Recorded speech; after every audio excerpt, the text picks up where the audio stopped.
Hello everyone, আসসালামু আলাইকুম। কেমন আছেন সবাই? আলহামদুলিল্লাহ, আমি তো অনেক ভালো আছি। সকাল সকাল ঘুম থেকে উঠেই শুরু করে দিলাম কাজ। আসলে মেয়ে মানুষের কাজের কিন্তু অভাব নাই, কিন্তু তাদের কাজটা সবার একটু চোখে কমই পড়ে। ছেলেদেরটাই সবার একটু চোখে পড়ে, কারণ মেয়েরা তো ঘরেই থাকে। এই কথাটা অনেক আগে থেকেই বলে এসেছে আর এখনও বলে, কিন্তু মেয়েদের ঘরে থাকলেও যে কত রকমের কাজ থাকে সেটা কেউ বুঝতেই চায় না। এই যে সকাল সকাল উঠেই ফ্রিজ ধোয়া শুরু করে দিলাম। ফ্রিজটা অনেক ময়লা হয়েছিল, অনেক দিন ধরেই ক্লিন করব ভাবছি, ফাইনালি করে ফেললাম। এদিকে আবার মেয়ের জন্য খিচুড়ি রান্না করব, ডাল চাল সবজি দিয়ে খিচুড়িটা বসানোর প্রিপারেশন নিচ্ছিলাম। মানে একটার পর একটা আছে। এই যে দেখেন, আবার শাক নিয়ে এসেছিলো, সেগুলো বাছার জন্য বসছি, কারণ রান্নাও তো করতে হবে।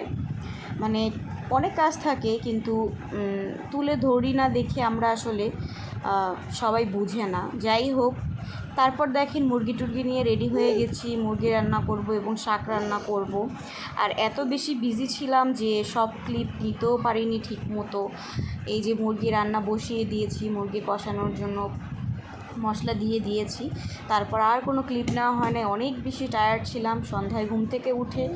তার সেদিন অফ ডে ছিল আপনাদের ভাইয়ার, তাকে বললাম আমার একটু মিষ্টি কিছু খেতে ইচ্ছা করতেছে।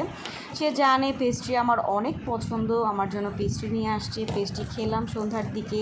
তো আজকের এই ছোট্ট সিম্পল ব্লগটি আপনাদের কাছে কেমন লেগেছে অবশ্যই কিন্তু কমেন্ট করে জানাতে ভুলবেন না, এবং সাবস্ক্রাইব এবং লাইক কমেন্ট শেয়ার কিন্তু করে দিবেন।